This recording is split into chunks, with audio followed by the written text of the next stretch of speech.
Hey guys, Mike here, and in this video we'll see how the Nokia Lumia 925 compares to the most popular phones of the moment, the Apple iPhone 5, the Samsung Galaxy S4 and the HTC One.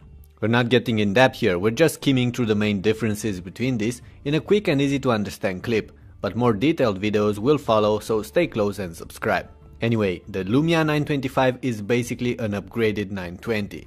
It comes with this new redesigned body that combines metal and plastic into a handset a lot more compact than the previous Nokia flagship was. It's about 8.5mm thick, weighs around 140 grams, and with its rounded edges should be quite comfortable to hold in hand. Nokia also upped the screen on their Lumia, replacing the LCD panel with an AMOLED one, and worked on improving the camera experience, both slightly redesigning the camera's ensemble but also improving their software and imaging algorithms. Besides that, the 925 is close to the 920, running Windows Phone 8 with a bunch of useful Nokia software bundled on the same dual-core Snapdragon S4 processor. You might have expected a bump in technical specs, but I don't think one was necessarily needed, as the 920 was a very snappy device and the 925 will be as well. Keeping the old hardware also allowed Nokia to have the same 2000 mAh battery on the 925, and that's enough to get the phone through the day. Alright, so how does the 925 compare to the iPhone 5? Well, first, the iPhone is a smaller and lighter device, so it might be more comfortable to use than the Nokia for many of us. Aesthetically, both devices are gorgeous and it's up to you to pick which one you like best. Of course, there is a smaller 4-inch screen on the iPhone, hence its more compact body, but it's a sharp, vibrant and bright screen, capable of displaying excellent colors. In short words, it's perhaps the best IPS panel ever fitted on a phone. The Lumia 925, with its AMOLED panel, should offer better blacks and contrast, but lacks in terms of brightness and colors accuracy.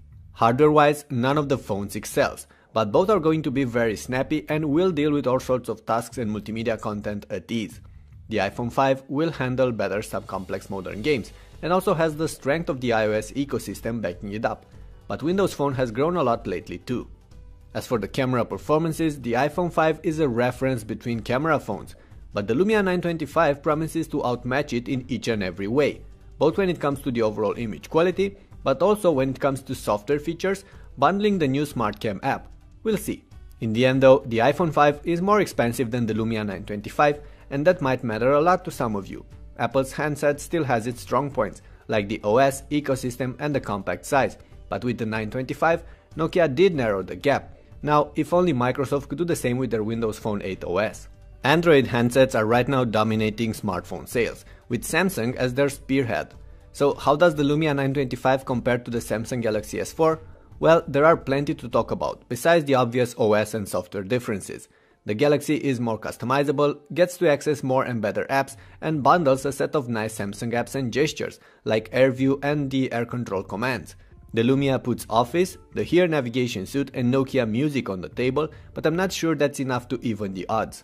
Besides that, the S4 is clearly the more powerful of the two, and you'll see it when it comes to playing games. For everyday use though, both are incredibly fast. The two devices feature AMOLED screens, so should have the same pros and shortcomings. However, the S4 packs the larger 5-inch display with 1080p resolution, so it is the sharper of the two.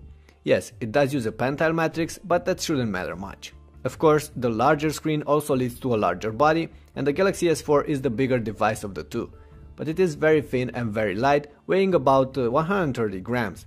The plastic case is probably why the phone is so light, but it also makes it feel fragile and rather cheap, next to the metal and plastic body of the Nokia. All in all, the Galaxy S4 does have plenty of aces down its sleeve, but Nokia has its own too. And more importantly, it promises to be the better camera phone of the two. The Lumia 920 outmatched the S4 in most cases, especially with low light shots, and since the 925 packs an improved camera, mainly software-wise, we could expect the 925 to come on top here. How about the HTC One, the other popular Android flagship of the moment? Just like the Lumia, the One is a splendid built handset with an aluminum and polycarbonate body, so it's a tie between them here. It runs Android with some software tweaks from HTC, thus comes with all the benefits offered by Google's OS. And its shortcomings too. It has a large 4.8-inch screen with an LCD3 Full HD panel, and that should make it brighter and more natural looking than the AMOLED on the Nokia. The 925 has the excellent contrast, deep blacks and extra sensitive touchscreen on its side of the table. As for the camera, the HTC One offers excellent low light and video performances, but the 4 ultrapixel sensor lacks the number of pixels and the details required to get good fairlight shots as well.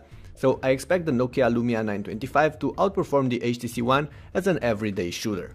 In the end, there are many reasons why you could get the Samsung Galaxy S4 and the HTC One over this latest Nokia Lumia, starting with Android and ending with the many extra features offered by at least some of these phones. Tiny details like IR blasters, SD expansion slots and removable batteries. But the Lumia has the snappiness, the camera and the price on its side. So unless you really want the best phone on the market, the Lumia 925 can be a good pick as well. That's about it for now. And yes, we haven't got in depth in this video, but stay tuned.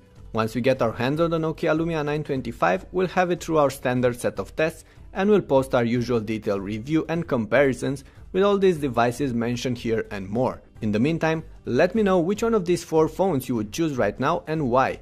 And don't forget to subscribe for my future updates, I'm pretty sure you wouldn't want to miss them. Thanks for watching and I'll catch you later.